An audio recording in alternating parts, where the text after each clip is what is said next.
galera do Central HQs, bem-vindos a mais um vídeo do quadro Melhores Leituras de 2020. E desta vez eu vou apresentar a lista das minhas melhores leituras de quadrinhos nacionais. Não necessariamente aqueles que foram lançados em 2020, é com base na minha leitura, beleza? E eu vou abrir aqui com Mago e a Guerra, do Július Cavalheiro. Basicamente nós temos uma história poética sendo narrada todas as guerras da humanidade, desde lá dos primórdios com os homens das cavernas, passando pela Primeira, pela Segunda Guerra Mundial, pela Guerra do Vietnã, guerras mais recentes. É realmente um trabalho muito interessante, também não só pelo roteiro poético, como também pela arte do Július. Uma publicação realmente muito interessante. VHS Video Horror Show, que vai trazer um compilado de histórias curtas de terror.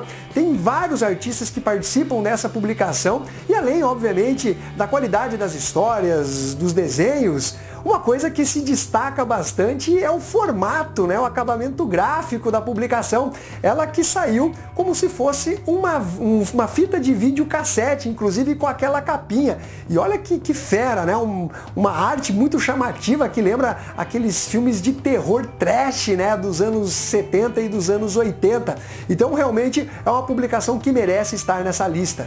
Os Olhos de Bartô, do Orlandelli, série que concorreu aí a diversos prêmios e, na minha opinião, se eu fosse colocar em ordem, com certeza ela estaria aí entre as primeiras. Publicação que vai narrar a história de um garoto que tem uma certa limitação intelectual, mas ao mesmo tempo ele consegue perceber as pequenas coisas, ele é muito detalhista.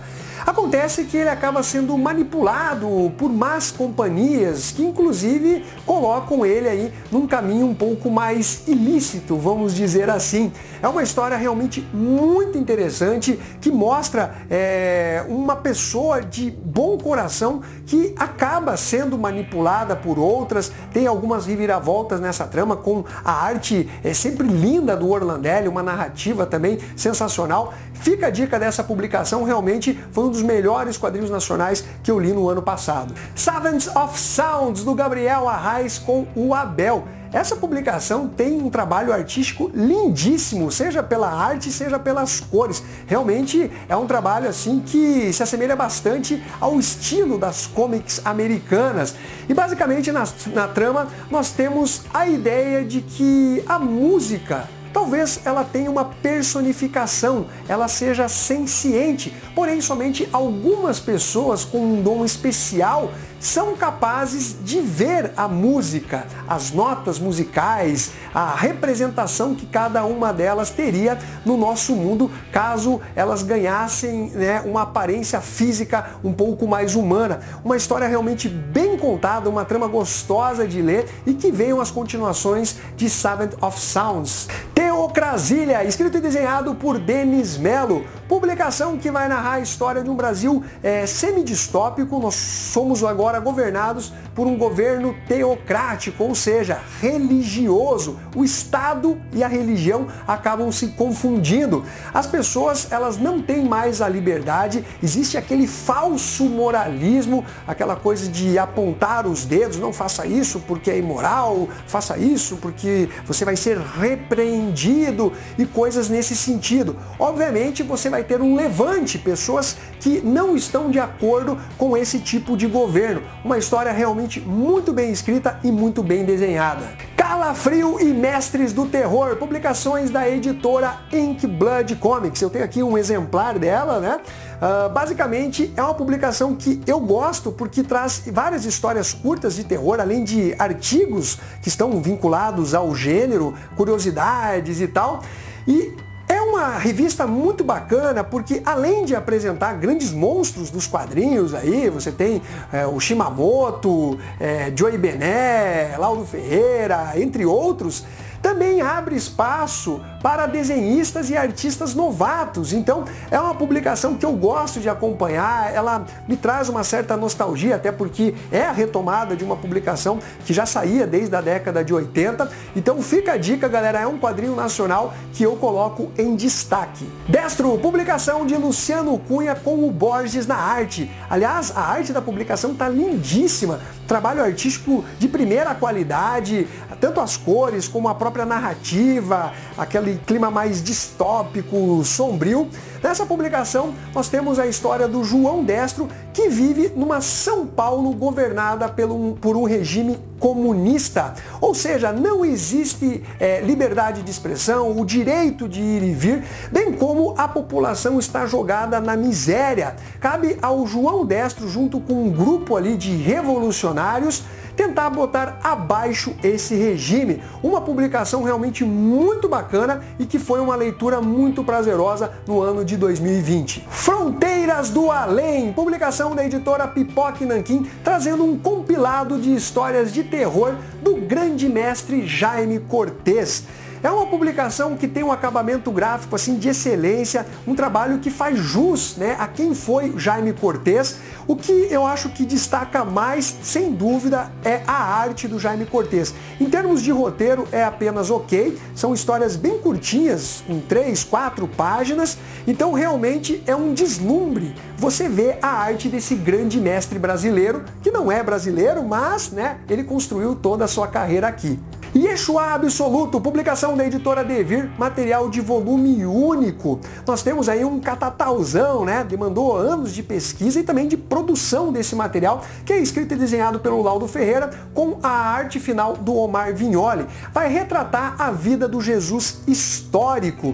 Então, se Jesus não é exatamente filho de Deus, como algumas pessoas imaginam, como ele seria? Porém, o Laudo Ferreira, ele não fica só nessa questão histórica, ele não retira a divindade de Jesus, ele deixa inclusive nas entrelinhas, afinal, como se explicam determinados milagres. É uma publicação que no final das contas, seja você acreditando ou não em Jesus, né, uma pessoa religiosa, ateia ou qualquer coisa nesse sentido, a mensagem, ela é mantida, né? Então aquela coisa do amar ao próximo, respeito, né, bondade, caridade, realmente consegue ser transmitida por essa publicação. Assim, é um material que, dentro dessa seleção feita, sem dúvida, eu também colocaria ali no topo, junto de Olhos de Bartô. Material realmente muito foda.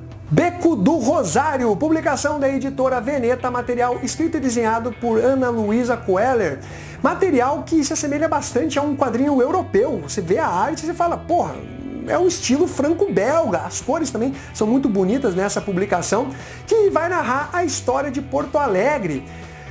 Tem aquela gentrificação, que seria basicamente o crescimento da cidade, né? A expansão dela, tanto para o alto como para os lados, jogando as famílias que moravam ali no centro e que já não tem mais aquele poder aquisitivo, exatamente para as periferias. E a história vai ser narrada através de uma família que é representada por uma mulher negra, já no início ali do século, né, que tinha o sonho de ser uma jornalista, mas, né, com o machismo e a cultura da época, né, que não gostava que a mulher trabalhasse, muito menos como uma jornalista. Então tem ali uma carga social, cultural e também mostrando, né, como as cidades cresceram e empurraram as populações que moravam ali no centro e precisavam mudar de um ponto ao outro a cada momento que tinha uma grande construção, né, algo que era prometido para revitalizar a cidade, facilitar o trânsito, melhorar e tudo mais. Só que você sabe que existem muitos interesses por trás disso. Então, é uma publicação que consegue abarcar tudo isso de uma forma realmente muito interessante. Publicação de muita qualidade. Província Negra, material de Crisulo. Publicação que vai narrar a história do primeiro advogado negro do Brasil, o Luiz Gama. Tem alguns fatores históricos, mas também alguns elementos fictícios para uma boa condução da história. Realmente é muito interessante você conhecer um pouquinho sobre esse personagem que realmente existiu, o Luiz Gama, e toda a importância que ele teve aqui no Brasil. Uma publicação de bastante qualidade. Reanimator, material de Juscelino Neco, publicação da editora Veneta. Se você quer um quadrinho porra louca, este é para você. Obviamente é baseado num conto de H.P. Lovecraft, mas é apenas inspirado. A trama ela vai caminhar por outros gêneros também.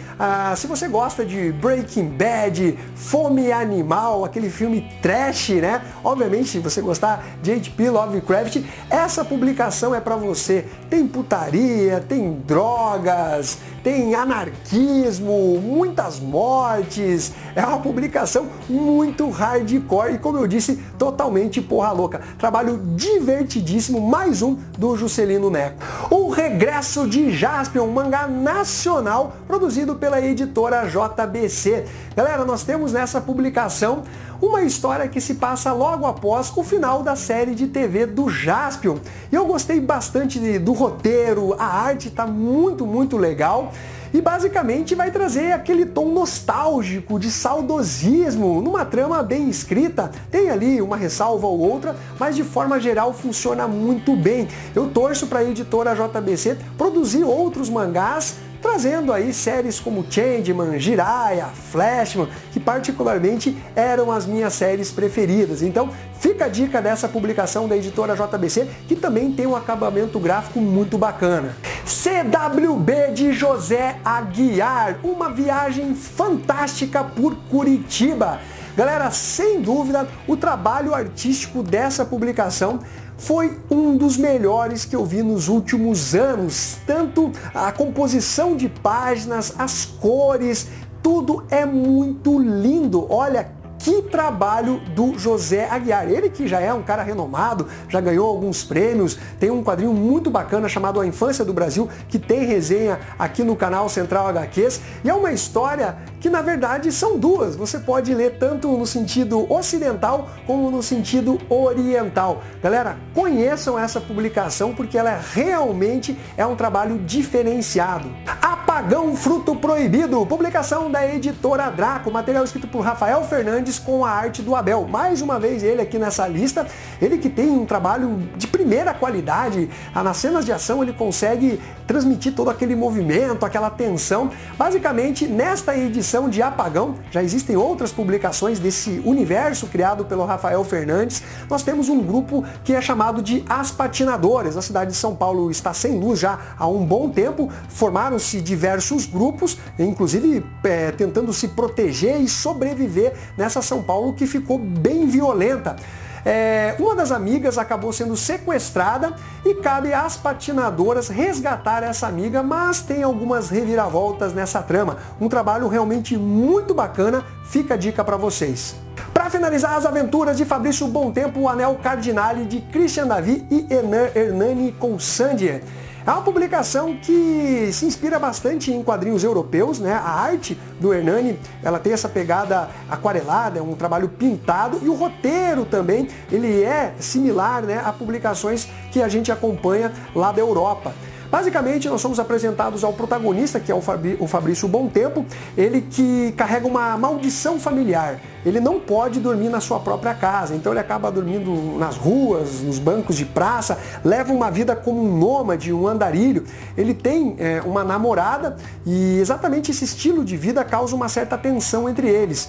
Existe uma espécie de mestre que vai ensinar algumas coisas para o Fabrício e vai levar ele numa aventura em busca do Anel Cardinale. E aí nós temos aquele vilão da trama e tal. É uma história realmente bem gostosa de se ler e que vai ser fechada em 2 volumes. Esse é o primeiro deles.